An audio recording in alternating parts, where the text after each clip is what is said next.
All right. So HYBE released their quarter one financial report, and so this is 2025 financial report. So they are up year on year, meaning compared to quarter one of 2024, they are up, way up in net profit. So Q1 of 2024, Q1 of 2024, the net profit was $11 million, and this billion. And here it's 55. So they are way up. Okay. And even compared to last quarter, or that's, although that's not a good comparison, but if you compare to last quarter, they still are, they doubled their revenue, net profit. So it's a good sign, of course, especially because there's a lot of problems that happened in the first quarter, specifically with New Jeans and Minhee Jin. So a lot of people, especially in the last, when they went down in the last quarter of 2024, everyone said it was because of New Jeans and all these problems that were happening. But so this is sort of a redemption for them. So here. So they are, and of course, the mere fact that BTS isn't back yet, although two of the members are already active. So HYBE's revenue soared 39% year on year, record of 349 million in Q1, driven by tours, merch, which is a good sign, by merch of 17, J-Hope, and Hypen, and other stars that they have, the Seraphim, I'll it. Okay, so this is an article that was published, and this is the summary of what happened. South Korean entertainment. Okay, so HYBE reported an approximately 348.4 million at current exchange rate in first quarter revenue, um, quarter one of 2025. And then this marked a recovery from Q1 of 2024, when HYBE's revenue dropped 12.1 year on year. And then concert revenue emerged as the standout performer because they had a lot of people actually doing tours in first quarter of 2021, and that includes J-Hope. Okay. Um wait, I think I have something on my teeth.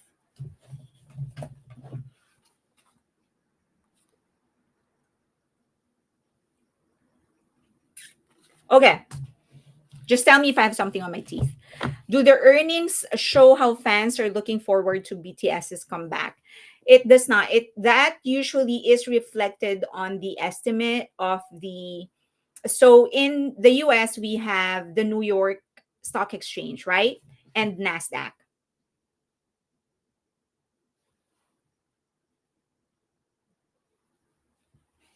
But here they have a Kospi, and then they have securities, several other financial institutions that would make estimates depending on what they anticipate the company is going to do, and depending on how the investors are actually feeling about the company. Okay, so number one contributor of the revenue would be concert. And then there's also merchandising, which is a big leap. And this is a big thing for them because artist contribution, art indirect. So there are two major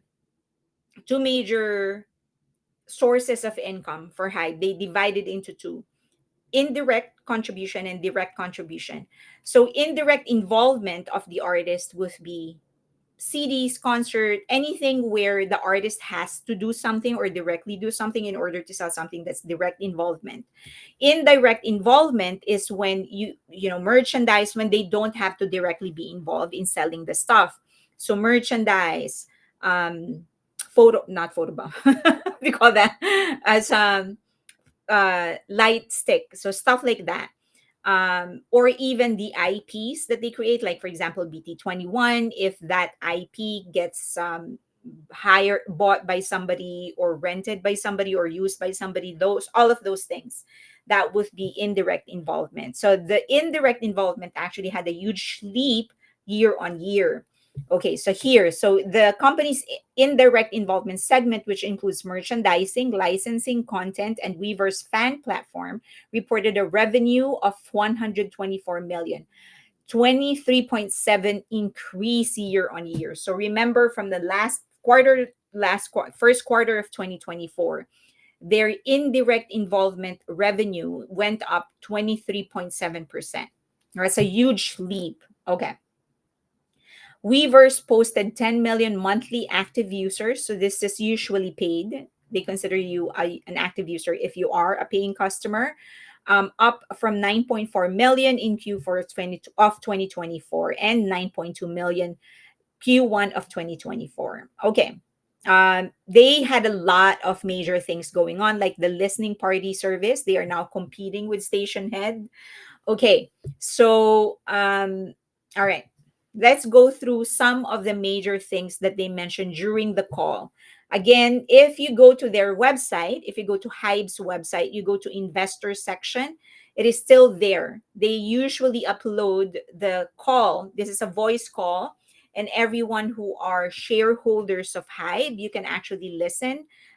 You have a direct link, but everybody else can listen. It's just that you can't participate in the discussion. Okay, major highlight is streaming, which is a big leap and a big development because a huge chunk of their earnings of direct involvement actually came from streaming. And this was a huge problem even during the beginning of BTS's entry to the Western market, because a huge chunk of the money or the earnings of BTS was actually coming from sales, not necessarily streaming. But for the first time, they reported an incredible increase in the streaming revenue. So people are actually starting to earn from from streaming. And that's usually the lowest and most insignificant source of revenue for an artist, streaming. So for them to say that this is actually now a significant part of their earnings, it means that they're actually making huge headways when it comes to streaming. And a huge contributor of that would, of course, be J Hope and Jin. Jin's Running Wild entered Billboard Hot 100 at number 53. And then Mona Lisa went to number 65 on Billboard Hot 100. And that would be his seventh entry. He officially ties Jungkook as the member with the most number of Billboard Hot 100 entries. Okay. So yes, they are Billboard kings. And also other groups, like for example, the Seraphim actually entered Billboard Hot 100 twice, and this was purely organic. So a lot of great things. So to support the growth of list of streaming of Weverse are not Weverse artists, Hybe artists. Weverse actually launched Listening Party. So the good thing about this is that they're actually doing it in partnership with Spotify, and they will soon launch their partnership with different US based streaming platforms like Apple Music, Amazon Music, and even Tidal.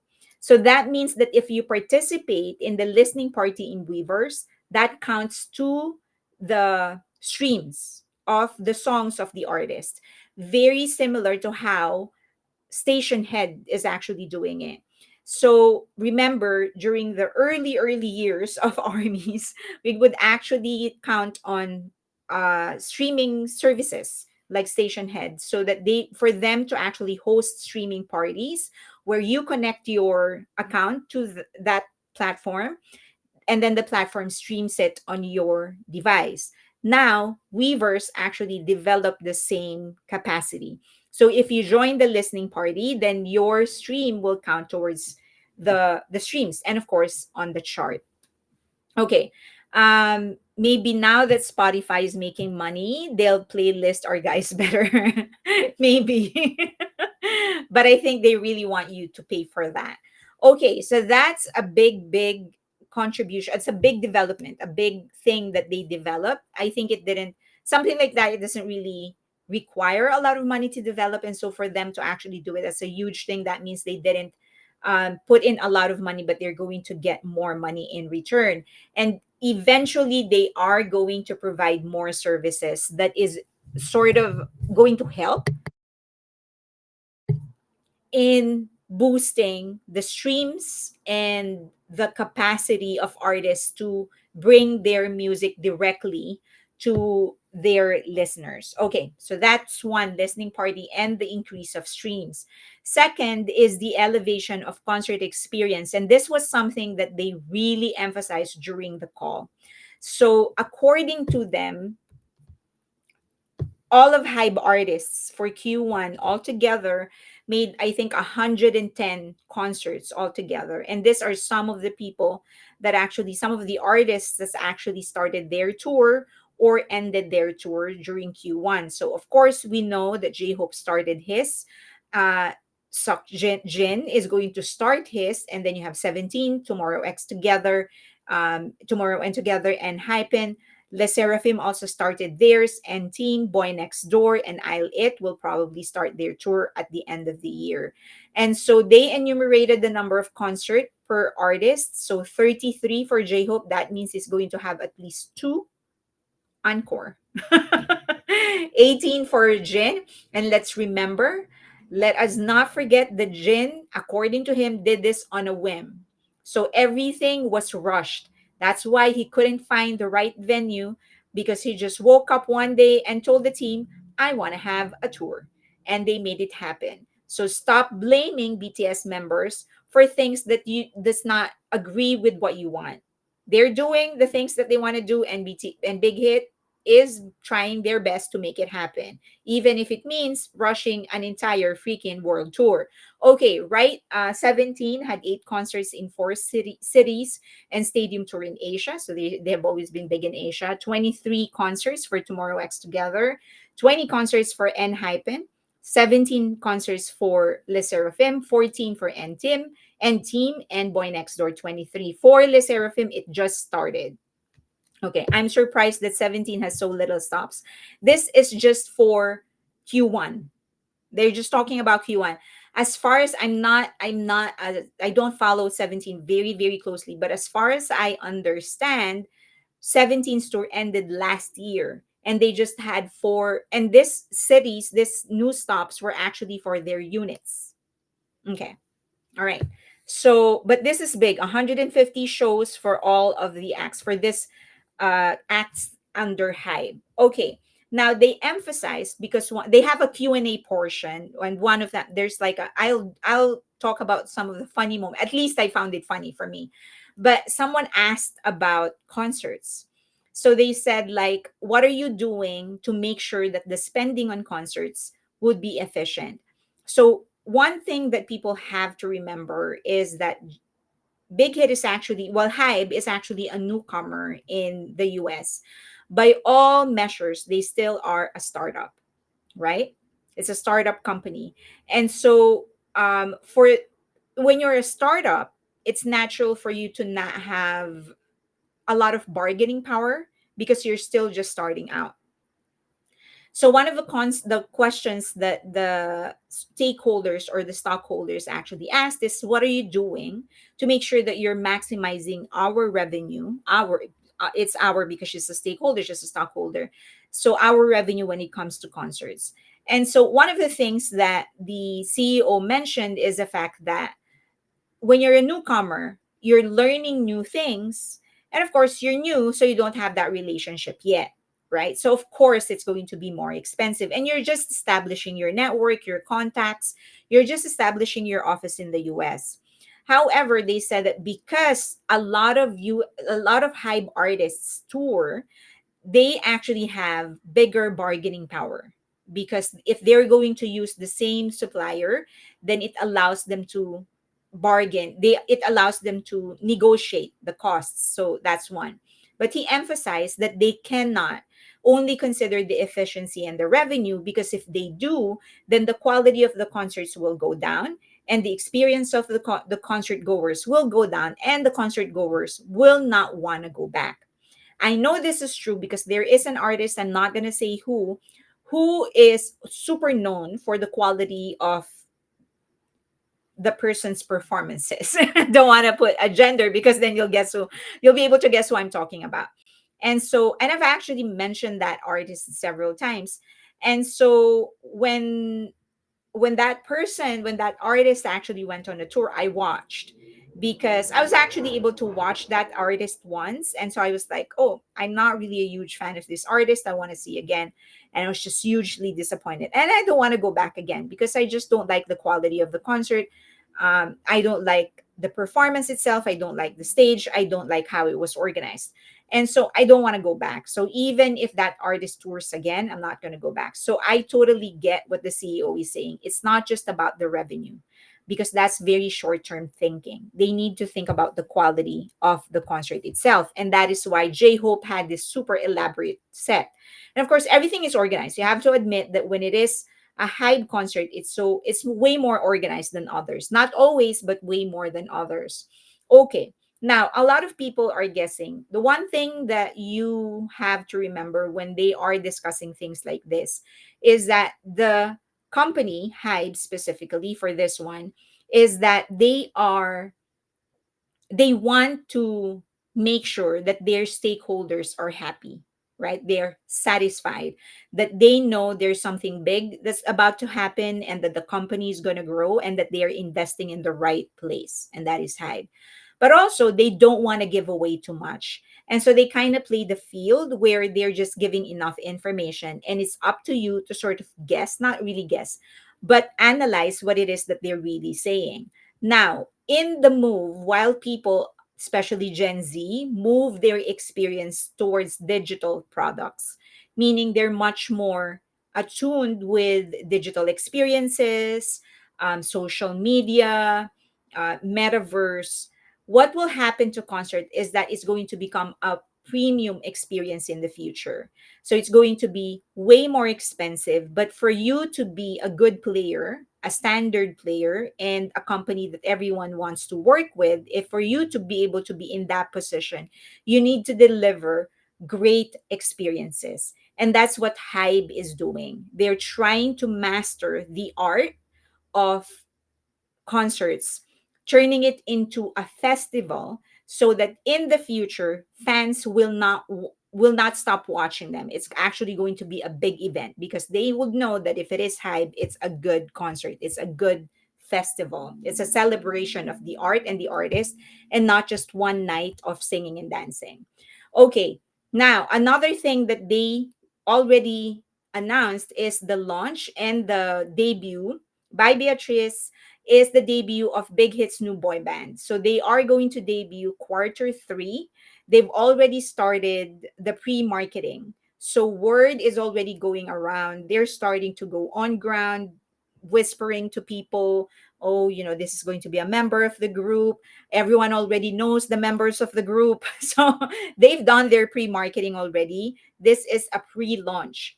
But the bigger thing is what it actually reflects on the company. They're actually doing a very different approach with this new boy band because they're not keeping them a secret. In fact, the members are out in the open. They've already released the credits. This five, they have writing, choreography, and songwriting credit. Sorry, production, songwriting, and choreography credits within HYBE. One of them already helped in the writing and the production of Magnetic, a lesser of him song. So they've participated in the production, songwriting, and choreography, and they want the world to know about it. In fact, in the call, they emphasize that this is something new because the members were honed in production and there was pre-marketing, meaning they built the fan base before they debuted the group. This is a different approach than what they did with TXT and with BTS. With BTS, they actually hid one member until the day of the launch, but this, they released them. They were like leaking left and right to make sure that they create enough buzz, and there is buzz. So as I've said, they were good. They were big in emphasizing that these five members already have production, songwriting, and choreography credits. Okay, so they said that they will debut third quarter of this year, and they said that they will create music that has never been heard before, although every company says that. But at least the mere fact that they have writing credits, production credits, and choreography credits in some of the biggest songs of HYBE, then that's a good sign. Okay, no name yet, but they said that these are some of their credits, but they said that they are going to debut third quarter of this year. Okay, they are going to work with Allen Universe. Okay, do you guys know or subscribe to this YouTube channel? A Loners Association. I don't think that's the name though. Okay. Are you familiar with Allen's Universe? Okay, let me show you Allen's Universe. So this YouTube channel has 90 million subscribers. And he essentially produces his own content. And there are he uses real life characters and combines it with AI, with animation, with Photoshop. Okay, so I will share them with you. No, that's not it. Okay, so this is the YouTube channel. They are going to work with this guy in order to create a new boy band. No, 95 million, not 19 million, 95 million. He has 95 million subscribers here. Or 91.2, sorry.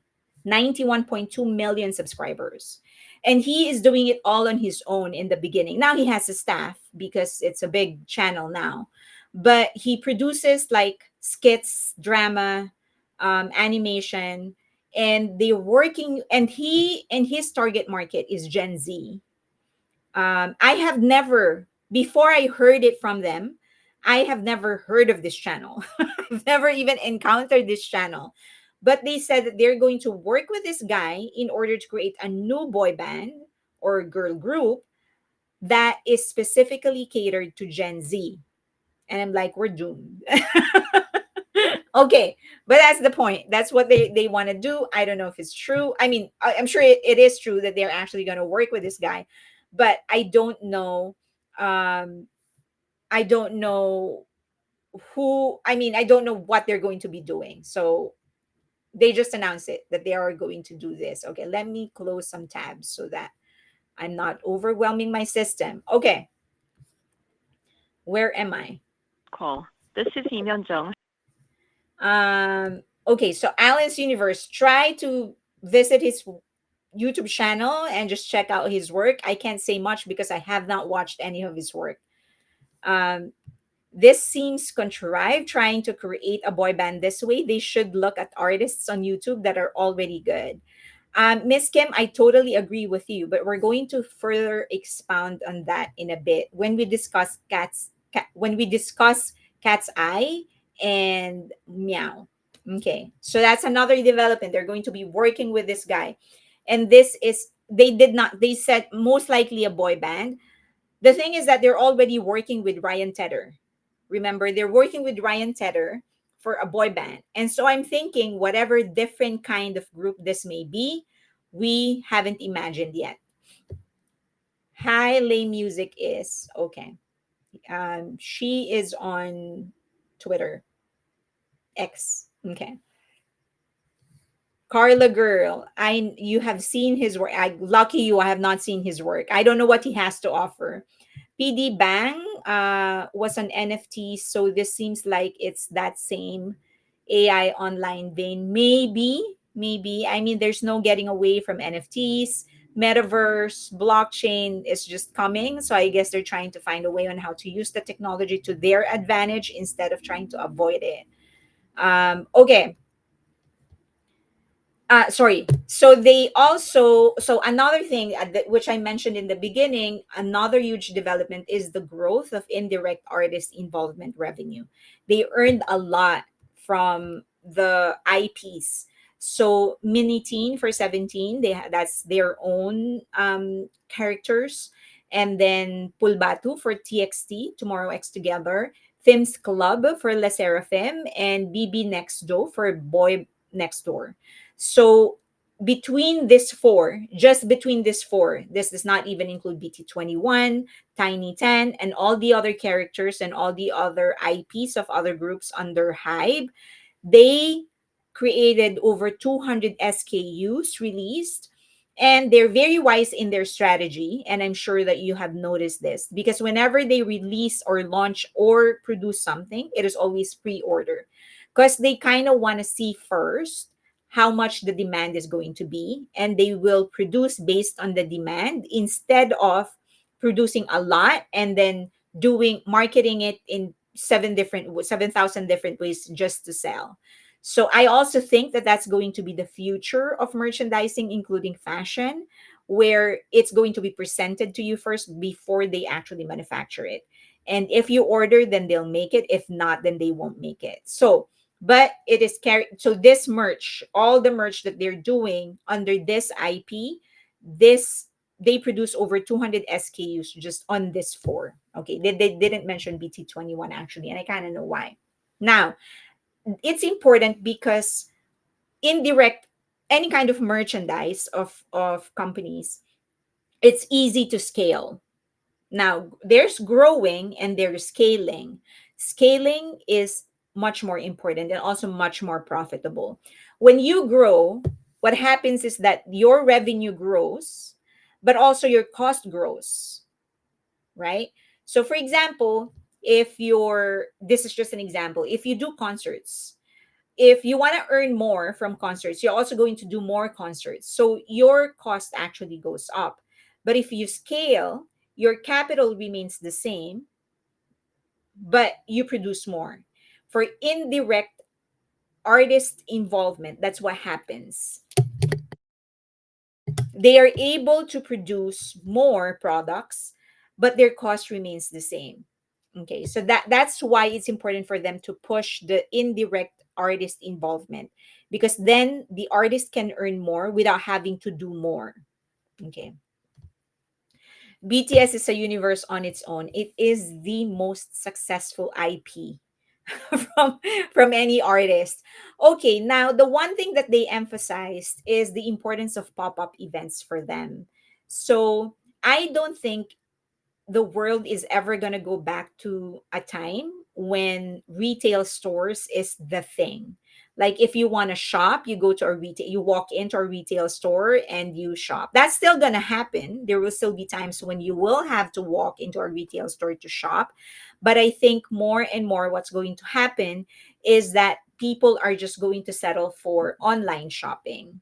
Now, they're using pop-up events not just to sell merchandise, but also to keep the relationship going, but also starve you enough to want more. So, for example, if the stop is in a city for 10, for example, for 1 month, for 1 month in a year, then you can directly walk into the store of BTS and shop, touch products, fit, be able to buy. But then for the rest of 11 months, they're going to starve you. And so you're always waiting for it. And when it comes, you're more ready to buy. And then the rest of the times, you're just going to go online and buy. And that's what happens with HYBE, right? With HYBE artists. You, if there is a pop-up, everybody falls in line. You go on queue, you wait for days, you wait for hours for your turn. And then the rest of the time, you're just online trying to buy. So for them, pop-up spaces isn't just a retail space, it's actually to keep the relationship going. Okay. Next. Oh, this is the pop-up store. This is one of the most beautiful pop-up stores, by the way. The pop-up store of Le Seraphim is always so beautiful. And it's a direct contrast with the pop-up stores of Isle It. So theirs is very sleek, and then Isle It is so happy and so bright. Okay, this is the pop-up store of 17.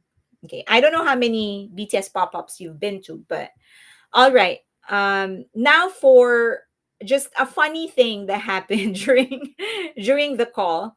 So towards the end of the call, they ask the stakeholders, the stockholders, to actually ask questions. So you can ask a question if you are a stockholder. And one of the shareholder representative of Honda actually asked about the new big hit boy band.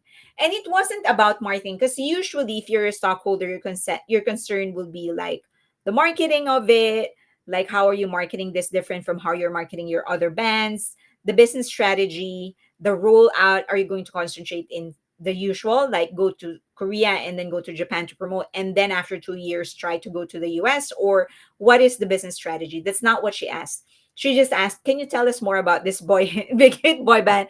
I'm like, oh, future Stan.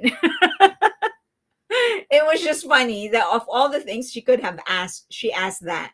Okay. So people, next time, if you want to ask, if you're a stakeholder, if you're a shareholder, you want to ask a question, ask something a little bit more leaning towards marketing and business. Okay. It was just funny because right after a question, I was like, she's a future stan of the group. They barely mentioned BTS. The only time they mentioned BTS is towards the end when they were enumerating some of the plans that will be happening in the second half of the year. And they just mentioned briefly, like BTS. They mentioned, of course, they mentioned J Hope, they mentioned Jin, but they didn't mention much on what is going to happen after the reunion of BTS, when BTS actually reunites in June and then July. Nothing. And the stakeholders didn't ask. So I'm thinking, is this is this understood among them that BTS won't be talked about? But it was funny. It was like a plague. They avoided it like a plague. Okay, my prediction. I think eventually they're going to create a HYBE theme park where there is a stadium in the middle, and concerts are going to be held there, not just of HYBE artists, but it's going to be like the size of the stadium, like SoFi, 80,000, 100,000. And then they can rent it out to other artists who can do stadium concerts as well, and then around them will be the different universes of the groups that they're building out. That's my guess. So there will be exhibits, clothes of the artists, things that they wore, the trophies and stuff like that. I think they're going to do that for South Korea. And then I think the trajectory of every HYBE group is South Korea in the first year and first 6 months, and then move to Japan. And then on the second year, that's when they start actually going after the North American market. It seems to be the trend. That seems to be the trajectory, the actual movement of the groups. So, and I think it was probably because of BTS. Remember, the first sign of success actually happened in they actually saw it in 2014 KCON, which is a year after BTS, after 1 year into BTS's career. And then second year was when they released Fire and they realized, oh, okay, we actually have a chance. And that's when they actually made their big move in the US. They hired a publicist, which was a very good move for them because that opened a lot of doors for them. And then when they were firmly established, fired the publicist and went on their own. Okay. Um, the other prediction that I have that I didn't have enough time to actually put down here is for BTS members. I do think that the plan would be for they, at least also based on what heard of J Hope in his interview with Zane Lowe, is that they're fully committed to actually coming back together as seven. And I think to a certain degree they will always stay seven, but there's also that understanding that after they do their seven activities, their OT7 activities, they're going to come back to do their individual activities. And I think more and more we're going to start seeing BTS in a very exclusive sort of market, meaning I think they are going to continue directly communicating with their fans, but I don't think there will be a lot and then they're going to be very picky on their interviews, on the guestings, shows that they will be appearing on, but it will be primarily direct to fans. So I think for BTS and the members as an IP will forever be like an elite kind of IP for HYBE. And I think that's why HYBE has been adamant in not mentioning them in their presentation, because that's their way of positioning BTS above everyone else. Like you can't put them in the same league because they're different. And also, let's do remember always that Big Hit is actually a private company. So, Okay, I thought they were music producers too. They were. Are you talking about the five, the members of the new boy band? Yes, they're also music producers.